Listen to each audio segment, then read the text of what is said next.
I'm in the kitchen with Courtney today, and she is going to share with us one of her family favorites. This is definitely a family favorite, so stay with us and we're going to teach you how to turn a baked potato into a healthy, hearty meal for your family. Twice baked, right? That's right. Hi, I'm Debbie. Welcome to my kitchen, the home of Almost Vegan Cooking School.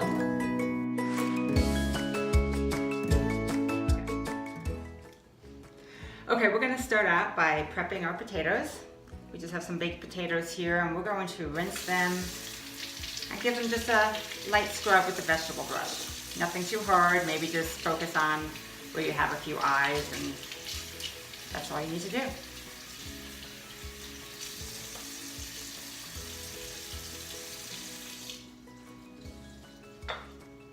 And after you pat them dry, we're going to add just a little bit of oil to the skin. Now, normally you wouldn't do this for a baked potato, but we want the skin to stand up as we scoop it out and then put the filling back in. So our potatoes are prepped and we're going to bake them at about 400 degrees for an hour and 15 minutes. The broccoli is going to be steamed, but we're going to cut off the florets into bite-sized pieces. And we don't want to waste any of this good nutrition down here too, so we're going to chop up some of the stems as well.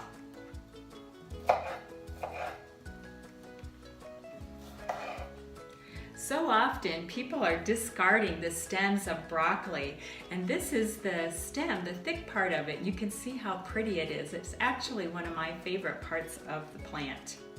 Okay, I can hear the water boiling, so I'm going to put our steam basket of broccoli back on the cooktop. And that'll only take a couple of minutes. You'd want to check your broccoli often while it's steaming because it does cook very quickly. Just poke it with a fork to make sure it's at the right tenderness, and probably a good idea to take it off the heat a little before it reaches your desired tenderness because it will continue to cook while it's still warm.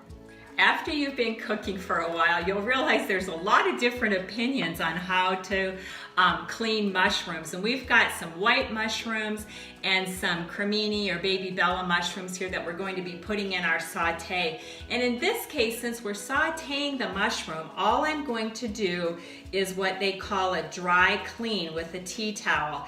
And since they've been grown in a commercial environment, it's sterile, and this way we're going to get some nice crispy edges on our mushrooms and a beautiful golden color. And we're just going to take the mushrooms and give it a nice thin slice. So next comes the prepping of a yellow onion. So all the vegetables that we're preparing, we're prepping into bite-sized pieces because you're going to incorporate that into the mashed potato mix, right? Yes. Okay, hopefully the skillet is nice and hot, and I am going to add a teaspoon of cooking oil, and you could do this oil-free as well because there is going to be enough water in our onions and mushrooms. And I'm going to allow this about a 4-minute fry, and then I'm going to add the mushrooms. Okay, I like the way the onions are looking right now, and the reason I started to saute with the onions is basically to season the pan. And I'm just going to push this off to the side and add our mushrooms.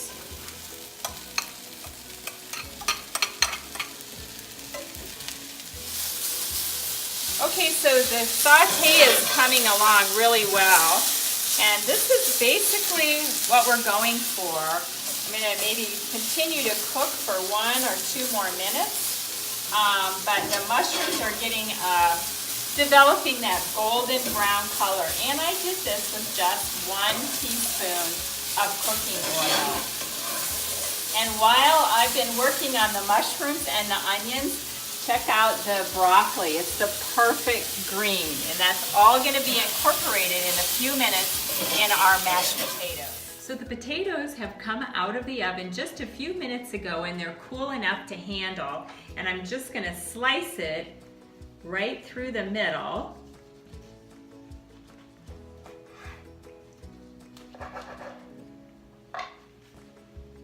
hand it over to Courtney. That's perfect.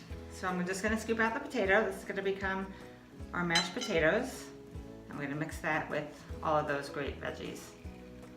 You don't have to go all the way through. If you leave a little bit of potato, that'll help the potato, when it's restuffed, to stand up straight. Okay, we finished scooping out our potatoes. We have the crisp potato boats here, and we're gonna whip up these potatoes, mash them all up so we can get ready to make our filling.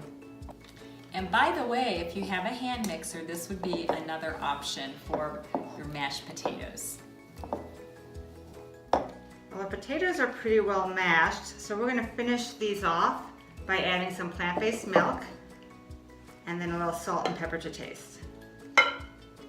Now there isn't an exact recipe for making mashed potatoes. That's all going to depend on how many russet potatoes you started with. So the end result is that you want something very flavorful and creamy. So you add a little bit of milk, salt and pepper to taste, maybe a little bit more milk, and that's it. So our mashed potatoes are just right. And what we did is we took that big bowl and divided it into two, because Courtney is going to show us two different versions of twice baked potatoes.